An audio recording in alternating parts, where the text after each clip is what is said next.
Hello friends, अपना LCM और HCF का टॉपिक चल रहा था और एलसीएम और एचसीएफ टॉपिक की अपनी एक क्लास हो गई थी। तो आज लघुत्तम और समावर्तन की आज सेकंड क्लास चलेगी और सेकंड क्लास के अंदर अपन सेकंड पैटर्न का क्वेश्चन देखेंगे। ये बहुत इंपॉर्टेंट टॉपिक है, कोई सी भी वन डे एग्जाम के लिए बहुत इंपॉर्टेंट टॉपिक है ये।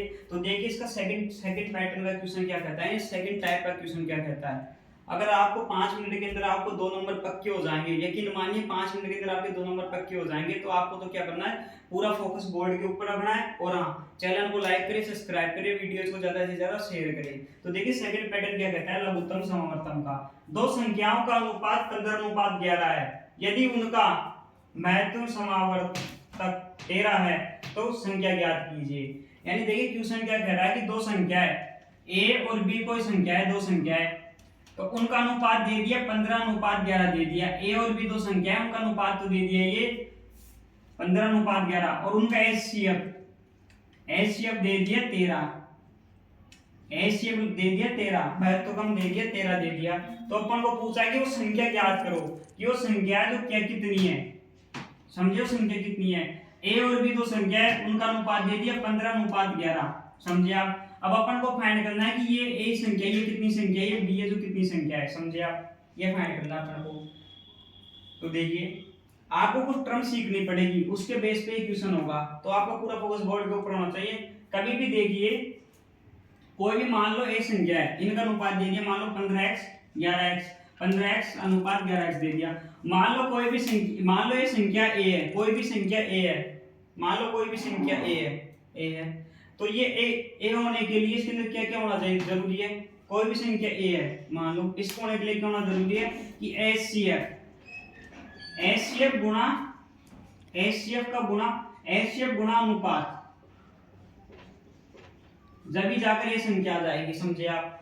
अब बी मान लो कोई संख्या है, बी संख्या है, अभी कैसे आएगी, एचसीएफ गुणा अनुपात। समझे आप। अब देखिए अपने पास क्या क्या दे रखा है, अपने पास एचसीएफ भी दे रखा है और इनका अनुपात भी दे रखा है। अपन को तो ए और बी का मान ही तो निकालना है ना, बस। कितना इजी तरीके से मैंने बताया आपको। अब देखिए मान लो संख्या है, संख्या का अनुपात दे दिया 15:11 दे दिया। अपन को ए संख्या निकालनी है, संख्या कितनी है, तो क्या करना पड़ेगा अपन को, ए निकालने के लिए एचसीएफ निकालना पड़ेगा।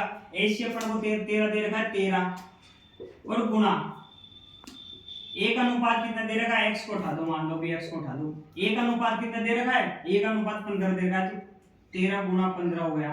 इसी प्रकार देखिए बी संख्या निकालनी है अपन को। बी संख्या निकालने के लिए एचसीएफ को गुणा अनुपात से, बी का एचसीएफ तो 13 है और बी का अनुपात कितना है, बी का अनुपात 11 है। तो बस बहुत इसी तरीके से मैंने आपको बता दिया। बहुत बच्चे कंफ्यूज होते हैं इस क्वेश्चन में, देखिए कर लो कैसे करेंगे।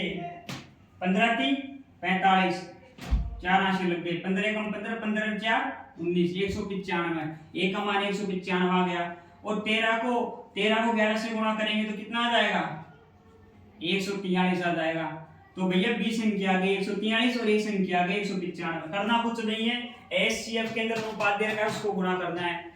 देखिए पूरा फोकस बोर्ड के ऊपर रखना है आपका। मैं 2 मिनट में आपको 30 सेकंड में आपको रिपीट करता हूँ। कभी भी कुछ भी कोई संख्या दे रखी है, उसका अपन को अनुपात दे रखा हो और उसका एचसीएफ दे रखा हो, तो उस संख्या का मान निकालने के क्या करेंगे। मान लो कोई एक संख्या है, उसका एचसीएफ दे रखा है, अनुपात दे रखा है, तो वो संख्या निकालने के लिए क्या करेंगे, एचसीएफ को अनुपात से गुणा कर देंगे।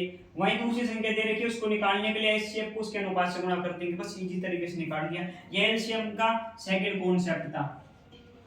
समझे आप। तो इसी तरीके में पूरे कॉन्सेप्ट आपको बोर्ड के ऊपर कराऊंगा। बस आपका पूरा फोकस बोर्ड के ऊपर होना चाहिए। और हाँ, चैनल को लाइक करें, सब्सक्राइब करें, शेयर करें अगर आपको समझ में आया है तो। Thank you.